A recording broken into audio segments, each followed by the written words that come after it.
Tillerson, Russia must choose between Assad and the U.S. Luca, Italy, Associated Press. U.S. Secretary of State Rex Tillerson issued an ultimatum to Russia on Tuesday. Side with the U.S. and like-minded countries on Syria, or embrace Iran militant group Hezbollah and embattled Syrian leader Bashar Assad. As he embarked on a trip to Moscow following urgent meetings in Italy with top diplomats, Tillerson said it was unclear whether Russia had failed to take seriously its obligation to rid Syria of chemical weapons or had merely been incompetent. But he said the distinction, quote, doesn't matter much to the dead. Let's read and then we'll take a look at that. We cannot let this happen again, the Secretary of State said. We want to relieve the suffering of the Syrian people. Russia can be a part of that future and play an important role.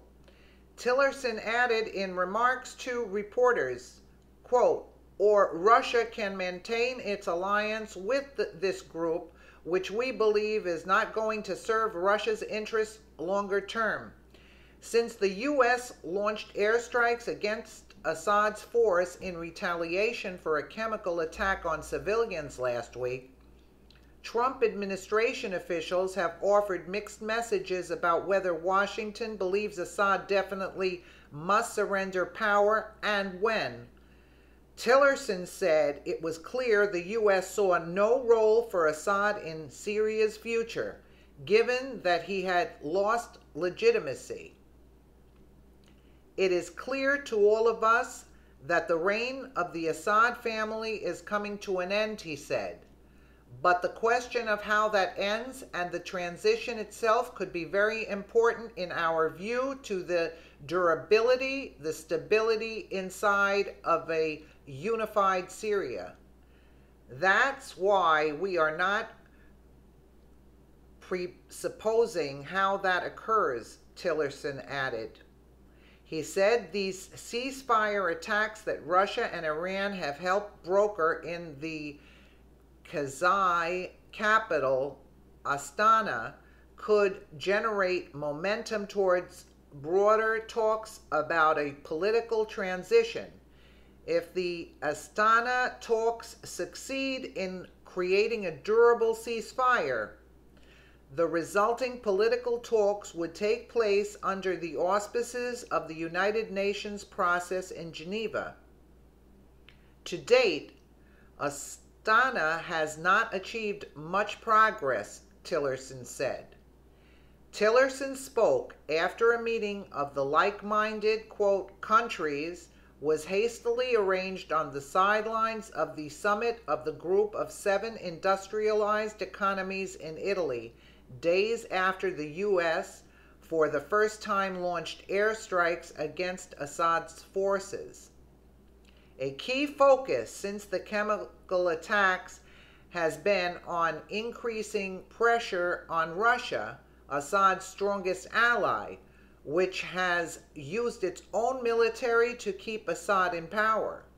The U.S. and others have said that Russia bears responsibility for the deaths of civilians at the hands of Assad, given Moscow's role in guaranteeing the 2013 deal in which Assad was supposed to have given up his chemical weapons arsenal.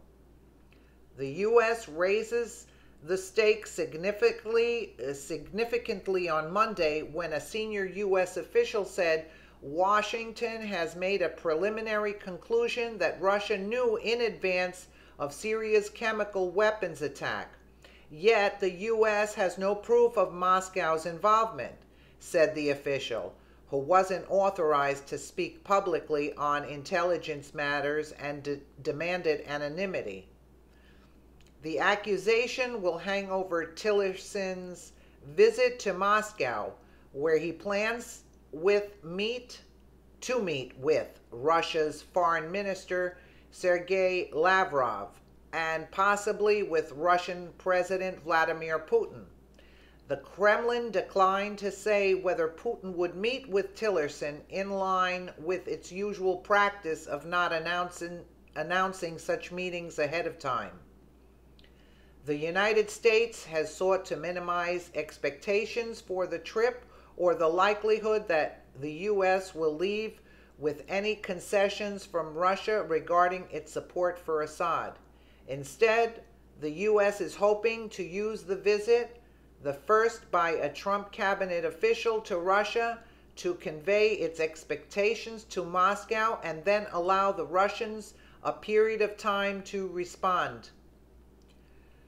Though intended to punish Assad for a chemical weapons attack, the U.S. strikes last week served to refocus the world's attention on the bloody war in Syria, now in its 7th year.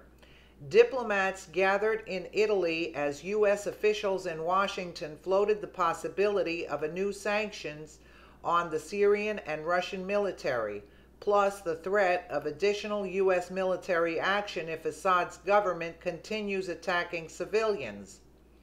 At Tuesday's meeting in the walled Tuscan city of Lucca, the G7 countries were joined by diplomats from Muslim-majority nations including Jordan, Qatar, Saudi Arabia, Turkey, and the United States Arab Emirates.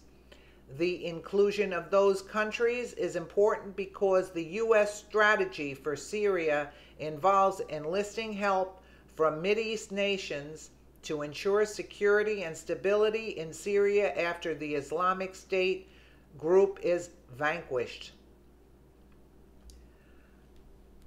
A lot is happening, folks.